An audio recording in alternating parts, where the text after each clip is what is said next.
नमस्कार बंधुरा आपनादेर सकलके स्वागत जानाई आमादेर चैनल रसना बासना बांगालियानाय।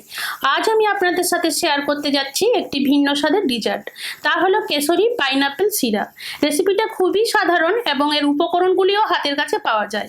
अल्प समयेर मধ্যে যদি একটু ভিন্ন স্বাদের ডিজার্ট খেতে ইচ্ছে হয় তাহলে এইটা ট্রাই করতেই পারেন। তাহলে চলুন আপনাদের সাথে শেয়ার করি কেশরি পাইনএপ্পল शीरा আমার স্টাইলে।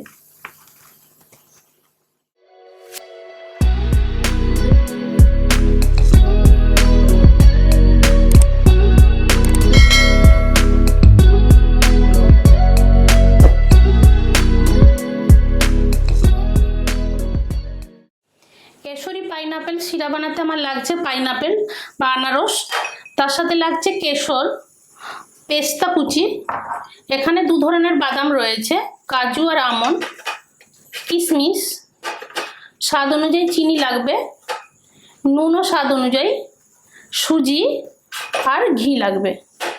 এবার আমি বাকি প্রসেসটা শুরু করছি। সবার প্রথমে আমি আনারসটাকে নুন চিনি দিয়ে ম্যারিনেট করে নেব। চিনি দিলাম হাফ টিস্পুন আর নুন একটু স্বাদ মতো দিয়ে নিচ্ছি। এবার এটাকে আমি ভালো করে মাখিয়ে নেব। প্যান আমি গরম করে নিয়েছি, এখানে আমি ঘি অ্যাড করছি।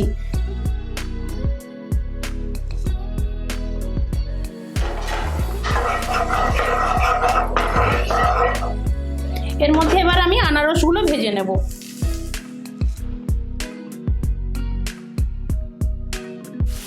এবার আমি আনারসগুলোকে একটু উল্টে নেব।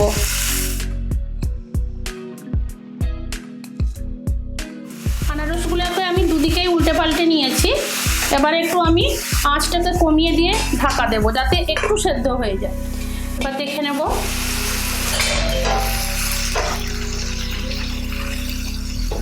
সেদ্ধ হয়ে গেছে আমার, আর চিনিগুলো একসাথে মেল্ট হয়ে গিয়ে ক্যারামেল হয়ে কালারটাও পুরো চেঞ্জ হয়ে গেছে।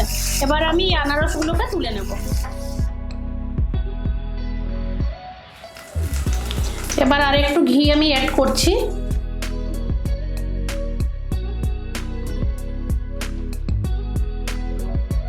গরম তো রয়েছে, আর অপেক্ষা করতে হবে না। ড্রাই ফ্রুটগুলো এবার আমি ভেজে নেব। পেস্তাটা দিলাম, আর যে দুটো বাদাম ছিল, কাজু বাদাম আর আমন্ড বাদাম, এটাও দিয়ে দিলাম। কিশমিশটা আমি পরে অ্যাড করব।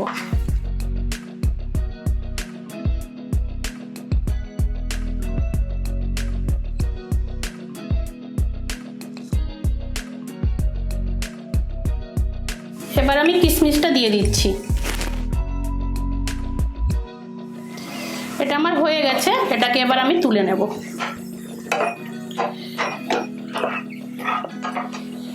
এবার আমি ঘিটা অ্যাড করব।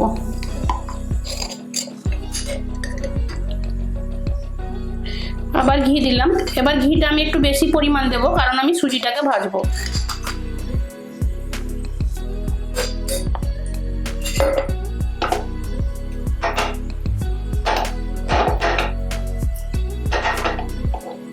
আমার এখানে 3 থেকে 4 টেবিল স্পুন মতো ঘি রয়েছে। এবার আমি সুজিটা দিয়ে দিচ্ছি। সুজিটাকে আমাকে ভালো করে ভেজে নিতে হবে।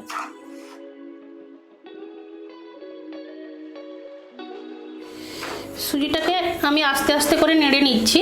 এখানে বেশি জোরে আগুনটা দেওয়া যাবে না, মানে তাপটা দেওয়া যাবে না। খুব হালকা আঁচে এটাকে আস্তে আস্তে করে ভাজতে হবে, তাহলে সুজিটা ঝুরঝুরে হবে। আর বেশি যদি আমি তাপ দিই তাহলে পুড়ে যেতে পারে, আর ঘি আর সুজিটা ভালোভাবে মিশবে না, তখন যে আসল স্বাদ এটাও ঠিকঠাক মানে পাওয়া যাবে না। অনেকে ঘি আর তেল মিশিয়ে করেন, সেটাও ঠিক আছে, কিন্তু এটার আসল স্বাদ এই ঘিতে আসে। ঘি না দিলে এর যে মানে সুন্দর একটা গন্ধ স্বাদ ঠিক আসে না। সুজিটা আমার ঝুরঝুরে হয়ে গেছে, কালারও চেঞ্জ হয়ে গেছে। এবার আমার সুজিটা ভাজা হয়ে গেছে। যখন সুজিটা থেকে একটা সুন্দর গন্ধ বেরোবে আর নাড়তে নাড়তেই বোঝা যাবে যে সুজিটা পুরো ঝুরঝুরে হয়ে গেছে, তখন বুঝে নিতে হবে সুজিটা হয়ে গেছে। আর সুজিটা এরকম নাড়তে নাড়তে থামলে চলবে না, অনবরতই নাড়তে হবে, নাহলে কোনো সময় পুড়ে যাবে কোনো দিকটা, বা কোনো দিকটা আবার কাঁচা থেকে যাবে। ব্যাস, এটা আমার কমপ্লিট হয়ে গেছে। এটা আমি নামিয়ে রাখছি। এবার যাবো এর পরের স্টেপে। এবার যে আনারসটাকে আমি ভেজে নিয়েছিলাম, একটু সেদ্ধও হয়েছে, সেটাকে আমি এবার ছোট ছোট টুকরো টুকরো করে নেব। অনেকে ভাববেন যে তারা এটাকে ম্যাশ করে নিলে বা গ্রাইন্ডারে পেস্ট করে নিলে তো হয়ে যেত, কিন্তু না, গ্রাইন্ডারে পেস্ট করলে তো পুরো একদম সুজির সাথে মিশে যাবে। এই যে কাটছি এটা ছোট ছোট টুকরো হয়ে যাচ্ছে, তাতে কি হবে মুখে একটু একটু পড়বে, তখন এই পাইনাপেলের ফ্লেভারটা সুন্দরভাবে পাওয়া যাবে। আর ম্যাশ করলে তো পুরো মিশে যাবে, মুখের মধ্যে কোনো কিছুই আসবে না, তখন এর যে আসল একটা ফ্লেভার, যে আনারসের যে ফ্লেভারটা, সেটা ঠিক আমরা পাবো না। এটা মোটামুটি আমার কুচি করা হয়ে গেছে। এবার আমি সুজিটা তৈরি করব। আবার আমি প্যান বসিয়ে দিয়েছি, প্যানটাও গরম হয়ে গেছে। এবার কি করব, আমি সামান্য একটু চিনি নিয়ে এটাকে ক্যারামেল করে নেব।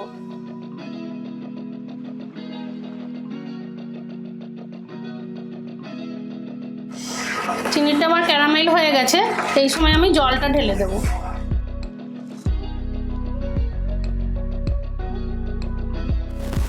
জলটা ফুট না আসা পর্যন্ত আমি অপেক্ষা করছি। জলটা গরম হয়ে গেছে, হালকা ফুট চলে এসেছে, এই সময় আমি 1 পিঞ্চ কেশর অ্যাড করছি। তার সাথে অ্যাড করছি আনারসটা। এবার আমি একটা হালকা আঁচে একটু ফুটতে সময় দেব। এটাকে আমি হালকা আঁচে 5 থেকে 7 মিনিট মতো ফুটিয়ে নিলাম। তাতে কি হলো, যে আনারসগুলো একটু শক্ত ছিল সেটাও ভালোভাবে নরম হয়ে গেছে, আর সমস্ত ফ্লেভার মানে স্যাফরন আর আনারসের ফ্লেভারটাও ভালোভাবে জলের সাথে মিশে গেছে। এবার কি করব, এর মধ্যে আমি আস্তে আস্তে সুজিটা মেশাতে থাকবো।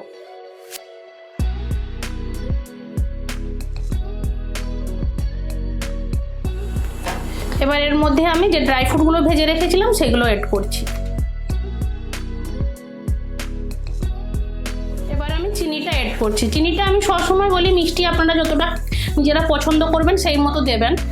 আর চিনি দেওয়ার সময় বলে রাখি, আমি তখন ক্যারামেল করলাম, ক্যারামেলটা করতে হবে খুবই সাবধানে, কালার আনতে গিয়ে যাতে পুড়ে না যায়। আমি ক্যারামেলটা করেছিলাম যাতে সুজির কালারটা একটু লাল রঙের আসে। যদি কেউ করতে না পারেন কোনো অসুবিধা নেই, এই সময় চিনিটা দিয়ে দেবেন, তাতে স্বাদের কোনো পরিবর্তন হবে না, স্বাদ একই রকম থাকবে। আমি শুধু কালারটা আনার জন্যই এটা করেছিলাম, না হলে সেরকম কিছু নয়। এটা মোটামুটি আমার হয়ে গেছে। এবার একটু ঘি অ্যাড করব।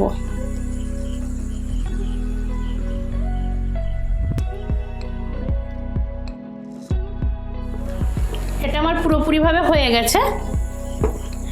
আমি একটু এটা গ্যাস অফ করে দিয়ে একটু স্ট্যান্ডিং টাইমে দেবো, তারপর আমি সার্ভ করছি।